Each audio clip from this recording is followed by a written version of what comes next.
Well, the sterling dipped to a 21-month low after May confirmed the delay of that vote. Dawn Ridler is the founder of Kerenga Wealth Ecology. She joins me now in studio. Thanks so much for your time. We appreciate it. So, of course, a 20-month low, that is an indication that the markets are not happy with this decision to delay the Brexit deal. I think Theresa May has been handed a poison chalice. She can't do anything else. Nobody else can do anything else.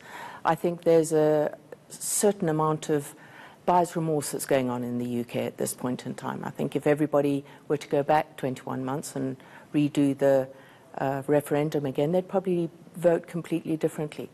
You know, I mean, at some stages today, I think the pound went down to $1.17, you know, which was when Brexit happened. So from a South African perspective, you know, obviously it hasn't really reflected in the rand-pound exchange rate, but the volatility has been immense, you know, and the only people that can delight from that are actually day traders. Yeah. You know, but from our perspective, you know, it does open opportunities whether Brexit goes ahead or not in terms of export.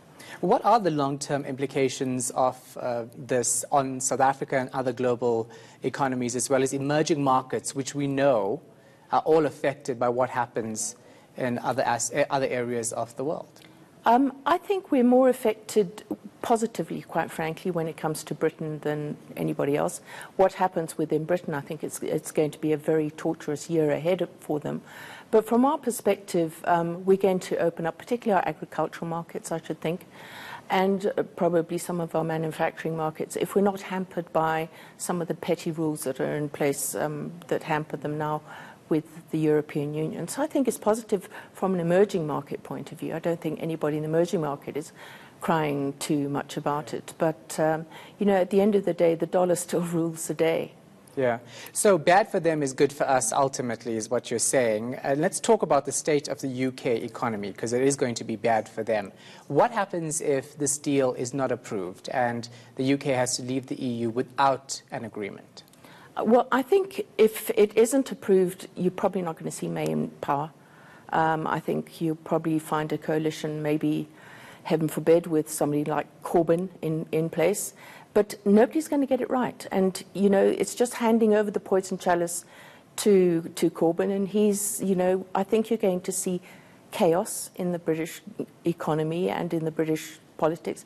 You know, the politics and economy are so interlinked. Here, in the States, in the UK, you can't divide the one from the other. And there's going to be utter chaos. I don't think there is going to be a deal. The result was too close. It was 50-50. Yeah. And if they would actually go and hold another referendum, lots of experts like you are saying that, you know, the public might vote differently on that. There are going to be implications on an about turn for the UK economy and for other markets, wouldn't it? Oh, absolutely. You know, the thing is, at the end of the day, I think it's a bad precedent. You know, that is not how democracy works. You know, let's try again until everybody gets, you know, an answer that they want. That's what elections are for. So I think it would set a bad precedent, but I think, quite frankly, that if May were to lose her party support and then another coalition with Labour comes in, I think another referendum is quite possible. And I don't think it's going to be good.